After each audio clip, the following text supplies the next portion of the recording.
5 वर्षाचा मुलगा नेहमी अंगणवाडीमध्ये यायचा.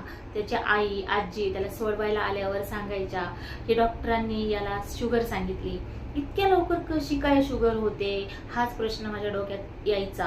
आजी सांगायची याला सतत सतत लघवीला होते, अंथरुणात लघवीला होते, सतत सारखी सारखी भूक लागते, सारखं चिडचिड करतं. मॅडम काय करावा, इतक्या लवकर याला शुगरचा प्रॉब्लेम झालाय. तर मैत्रिणींनो, असं का होतं, ह्याच्या पाठीमागचे कारण काय आहे हे शोधून काढायला पाहिजे.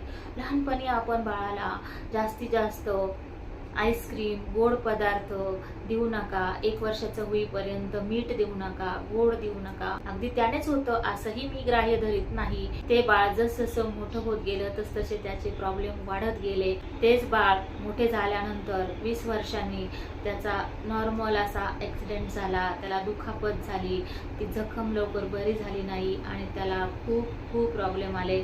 असे कुणाच्याही बाबतीत होऊ नये, त्यासाठी आपण सर्वांच्याच जीवनामध्ये जर नैसर्गिक जीवनशैली फॉलो केली तर खूप फायदा होईल.